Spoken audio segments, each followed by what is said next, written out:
안녕하세요. 오늘은 빚독촉이나 압류 때문에 힘들어하시는 분들, 특히 개인회생 생각하시는 분들이라면 아마 들어보셨을 금지 명령, 여기에 대해 좀 깊게 파고들어 보려고 합니다. 네, 안녕하세요. 홍현필 변호사 설명 자료를 저희가 좀 봤는데요. 이걸 바탕으로 금지 명령이 대체 뭘 막아주는 건지, 또 언제부터 효력이 있는지, 혹시 못 받으면 어떻게 되는 건지, 당신이 꼭 알아야 할 내용만 좀 명확하게 짚어보겠습니다. 네, 아주 중요한 부분이죠.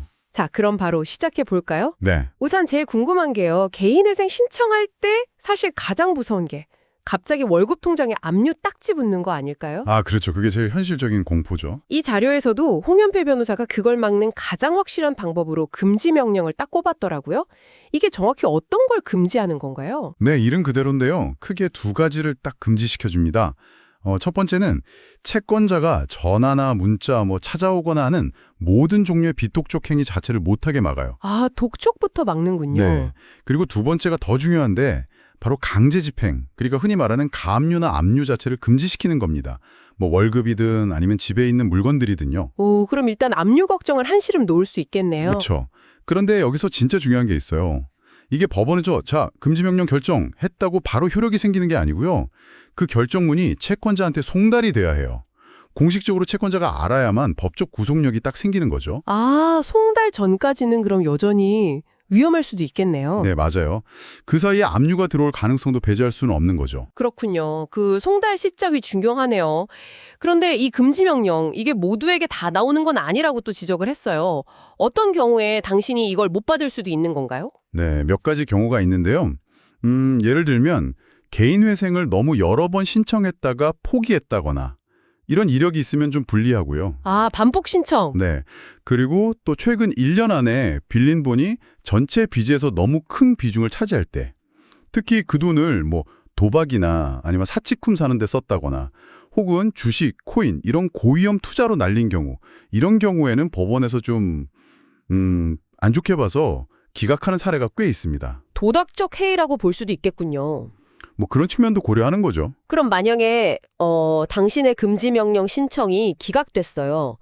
그럼 진짜 다음 날 바로 막 압류 들어오고 그럴까 봐 너무 걱정될 것 같은데요. 물론 그럴 수 있죠. 근데 홍현필 변호사 설명에 따르면요. 너무 바로 좌절할 필요까지는 없다고 해요. 왜냐면요. 아, 그래요? 네, 채권자가 합법적으로 당신 돈을 가져가려면 보통은 시간이 꽤 걸리는 절차를 밟아야 하거든요.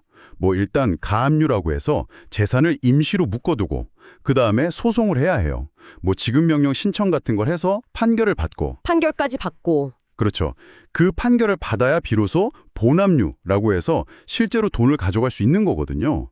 이게 전체적으로 보면 시간이 꽤 걸려요. 아, 생각보다 오래 걸리는군요. 네. 그래서 채무자가 개인회생을 신청했다는 걸 알면 채권자 입장에서도 어차피 저기서 해결되겠지 하고 굳이 비용이랑 시간 들여서 이 압류 절차를 안 받는 경우도 많다는 거죠. 하하, 약간 시간 싸움에서 유리할 수도 있다. 그런 거네요. 그렇죠. 절차 자체가 시간을 벌어주는 면이 있는 거죠. 하지만 그래도 100% 안심하면 안 된다고 또 경고를 하셨어요. 예외적인 상황, 그러니까 금지 명령도 없는데 채권자가 그냥 바로 아주 신속하게 압류를 해버릴 수 있는 위험한 경우도 있다고요. 네, 바로 이 부분이 핵심입니다. 당신이 꼭 아셔야 할 부분인데요. 네, 만약에 채권자가 이미 예전에 당신을 상대로 소송을 해서 이겼어요. 그래서 판결문을 받아놓은 상태다. 이미 판결이 난 경우. 네, 또는 판결문이랑 똑같은 효력을 가진 공증서류를 가지고 있다. 이걸 이제 법률 용어로는 집행권원이라고 부르는데요. 집행권원? 네, 쉽게 말해서 채권자한테 당신 재산을 합법적으로 그리고 즉시 압류할 수 있는 강력한 무기를 주는 서류예요. 무기요. 와. 네. 이게 있으면 아까 말한 그 복잡한 가압류니 소송이니 이런 거 다 건너뛰고 그냥 바로 당신 은행 계좌나 월급에 본압류를 실행할 수가 있어요. 바로요. 그럼 정말 순식간이겠네요? 그렇죠. 만약에 금지 명령이 기각된 상태인데 채권자가 이 집행권원을 딱 가지고 있다. 그러면 정말 순식간에 압류가 들어올 위험이 아주 높은 거죠. 정리해보면요.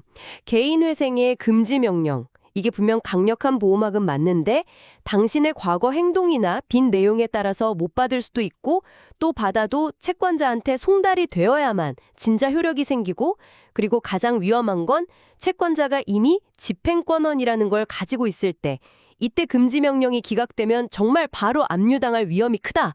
이런 거네요. 정확합니다. 오늘 홍연필 변호사 자료 덕분에 이 복잡한 금지 명령 문제가 좀 명확해진 것 같습니다. 네, 맞아요. 단순히 금지 명령이 나오냐 안 나오냐 이 차원을 넘어서서요.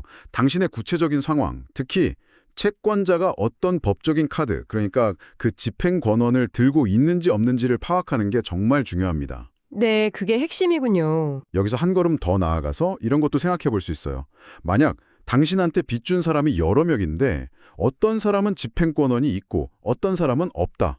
이럴 때 개인회생 절차는 이 사람들한테 각각 어떻게 다르게 영향을 미칠까? 아, 그것도 복잡하겠네요. 네, 그렇죠.